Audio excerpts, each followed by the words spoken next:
Herkese merhabalar, selamlar, sevgiler, kanalımıza hoş geldiniz arkadaşlar. Bugün sizlerle yine yapımı çok kolay ve çok güzel, çok şık bir modelin yapım aşamalarını paylaşmaya çalışacağım.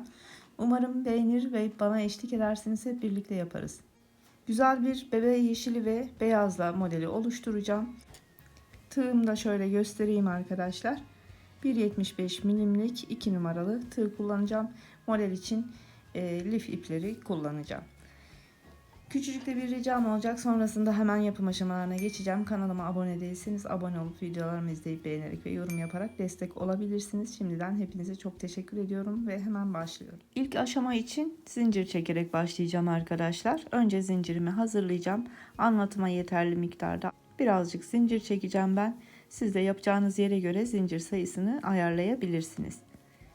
Biraz gevşekçe çekmeye çalışın ilk sırayı. Dilerseniz bir numara büyük tığ da kullanabilirsiniz. Ben biraz daha zincir çekip hemen geliyorum. Bu kadar zincir benim anlatımım için yeterli arkadaşlar. Son zinciri çektikten sonra hemen ilk baştakinden başlıyorum saymaya. 1, 2, 3, 4, 5 ve 6. ilmeğin içerisine batacağım. Şu ilmeğin içerisine batacağım. İpimi tığımın üzerine alıyorum ve 6. ilmeğimi alıp çıkarıyorum. Bir ikili trabzan yapıyorum. Yandaki ilmeğe geçiyorum. Bir ikili trabzan daha. Sonrakine geçiyorum. Bir ikili trabzan. Sonrakine geçip yine ikili trabzan. Bu sırayı zincir boyunca ikili trabzanlarla yapıp tamamlayacağız arkadaşlar. Sonra dönüşte hemen model kurulumuna başlayacağız. Ben trabzanlarımı tamamlayıp hemen geliyorum. Evet, ilk sıra trabzanlarım tamam arkadaşlar. Şimdi bir tane zincir çekiyorum ve geriye dönüyorum. Zincirin dibindeki ilk ilmekten tığımı geçirip bir sık iğne yapıyorum buraya. Devamında da 1, 2 ve 3 tane zincir çekiyorum. İpimi tığımın üzerine aldım. Aynı ilmek içerisinden devam ediyorum. 1, 2, 3, 4 tane ilmek uzatıp dolduruyorum.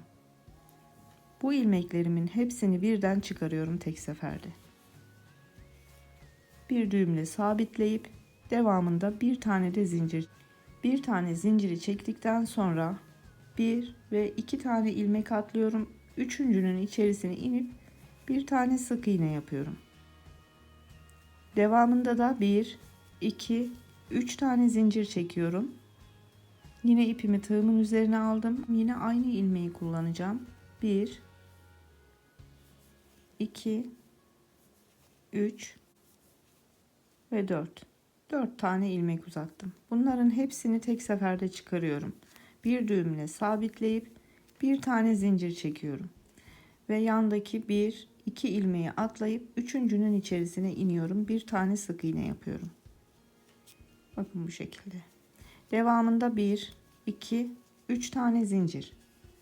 Tekrar ipimi aldım. Aynı zinciri başladığım ilmeğin içerisinden 1, 2, 3 ve 4. 4 tane ilmek doldurdum. Hepsini tek seferde çıkarıyorum. Bir düğümle sabitleyip bir tane zincir çekiyorum. 1, 1, 2, 3. ilmeğin içerisine inip sık iğne.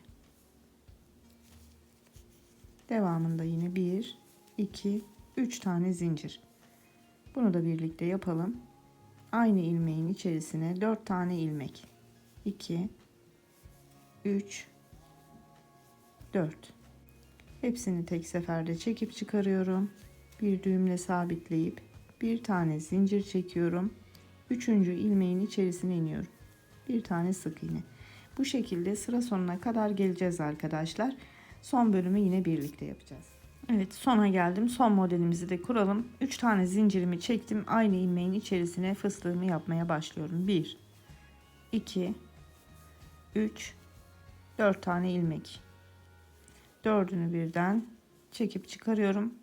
Bir düğümle sabitleyip bir tane zincir çekiyorum. 1, 2 ilmeğimi atlıyorum. Buradan Bakın zincirle geri döndüğümüz bölümden hemen ikinci ilmeğin içerisine inip bir sık iğne ile sırayı bitiriyorum. 1 2 3 4 5 tane zincir çekiyorum. Geriye dönüyorum. İpimi tığımın üzerine aldım. Şimdi fıstıklarımızın bu üzerinde hani zincirli bölümümüz var arkadaşlar. 3 zincirle başlıyorduk fıstık yapımına. Bu yuvanın içerisine geçiyorum. Bakın buraya. Bir ikili trabzan. Aynı yuvanın içerisine ikinci, aynı yuvaya üçüncü ikili trabzan. 3 tane ikili trabzanı doldurduk. Tekrar ipimi aldım tığımın üzerine ve yandaki fıstığın zincirli yuvasına geçiyorum. 1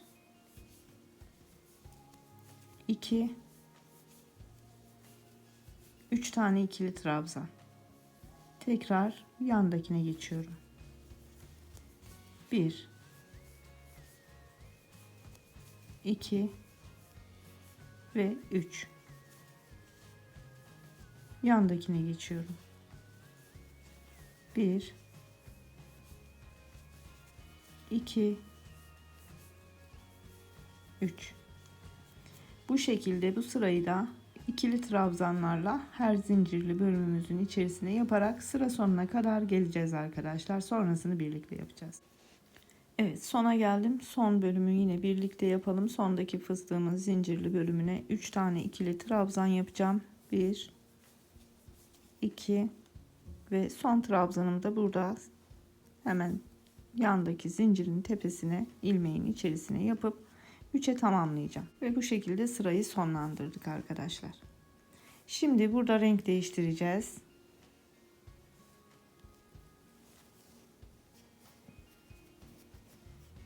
Beyaz ipimi alıyorum. İlmeğimi beyazla çıkardım. Şöyle yeşili çekip güzelce sıkıştırıyorum. Bir turda beyazı üstten atıyorum. Burayı bir güzelce sabitledim. Bir tane zincir çekip geriye dönüyorum.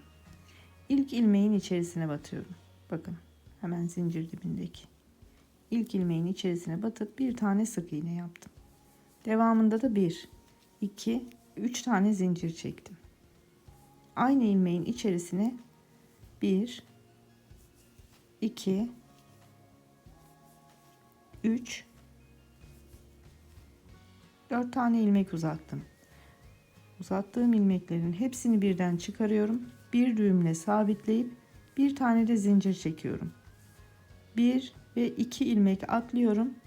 Bu grup trabzanımın ilk ilmeğinin içerisine iniyorum arkadaşlar. Bir tane sık iğne. 1 2 3 tane zincir. Tekrar aynı ilmeğin içerisine 4 tane ilmek uzatacağım. 2 oldu. 3 ve 4. Hepsini birden tek seferde çekip çıkarıyorum. Bir düğümle sabitledim. Bir tane zincir. 1 ve 2 ilmeğimizi atlıyoruz. İlk trabzanımızın tepesindeki ilmeğe iniyoruz. 1 2 3 tane zincir. Tekrar aynı ilmeğin içerisine dörtlü fıstık. 2 3 ve 4. ilmeklerimi doldurdum. Hepsini tek seferde çekip çıkarıyorum. Bir düğümle sabitleyip bir tane zincir çekip 2 ilmek atlayıp üçüncünün içerisine iniyorum. Bu sırayı da sona kadar bu şekilde geleceğiz arkadaşlar. Sonrasında yine dönüşü birlikte yapacağız. Evet, sıra sonuna geldim. Yine son bölümü birlikte yapalım. Yine 3 tane zincir çekiyorum. Aynı ilmeğin içerisine geçip 1 2 3 4 ilmek. İlmeklerimin hepsini tek seferde çıkarıyorum. Bir düğümle sabitleyip bir tane zincir çekiyorum arkadaşlar. Buradan şurada ikinci ilmeğe, zincirimin üzerindeki ikinci ilmeğin içerisine inip sık iğne ile bağlıyorum, bitiriyorum. Devamında 1 2 3 4 5 tane zincir çekip geriye dönüyorum. Yine buradaki trabzan sıramıza döndük arkadaşlar. Fıstık üzerindeki zincirli bölümümüzü kullanıyoruz. Bakın buradan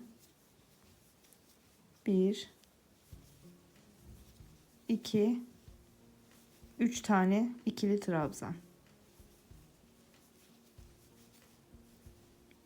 Herhangi bir zincir çekmeden yan tarafa geçiyoruz. Aynı şekilde ikili trabzanlarımızı dolduruyoruz. Her birinin içerisine 3'er tane dolduruyoruz arkadaşlar.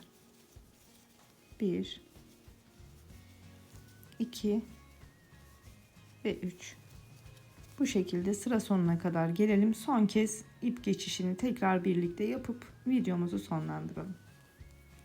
Sona geldim. 2 trabzanımı doldurdum. En son hemen yandaki şöyle zincir tepesindeki ilmeğin içerisine batıp 3. trabzanı da buraya yapıp bitiriyorum. Şimdi beyaz ipimizi bırakıyoruz ve yeşille devam edeceğiz arkadaşlar. Yeşil geçişinde şu şekilde yapabilirsiniz. Şöyle ipi alayım. Bakın ipimiz burada. Şuradan aradan beyaz bölümden geçirip yeşili çıkarın. Daha sonrasında da 1 2 3 tane zincir çekin ve beyaz ilmeği yeşille çıkarın. Devamında bir tane zincir çekip geriye dönüyoruz ve ilk ilmeğin içerisine batıp bir tane sık iğne yapıyoruz. 1 2 3 tane de zincir çekip yine fıstık yapımına buradan başlıyoruz. 2 3 4 tane ilmek doldurup hepsini tek seferde çekiyoruz. Bir ilmekle sabitleyip bir tane zincir çekiyoruz. 1 2 ilmek atlayıp üçüncünün içerisine inip sık iğne ve aynı aşamalarla devam edip giden bir model. Bakın düz tarafı da şöyle. Ben şimdi bu modeli biraz daha büyüteceğim. Daha geniş, daha büyük halde az sonra sizlerle paylaşacağım. Evet, modelimizin ilerlemiş hali de bu şekilde arkadaşlar. Bakın gerçekten çok şık ve yapımı da gayet kolay ve eğlenceli bir model. Özellikle lif ve bebe battaniyesi olarak yapıp değerlendirebilirsiniz. Burası da arka tarafı, her iki tarafı da kullanılabilir. Şöyle de bırakayım modelimizi.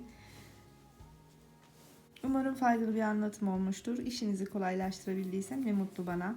Eğer videolarımı beğeniyorsanız beğen butonuna tıklamayı ve abone olmayı unutmayın.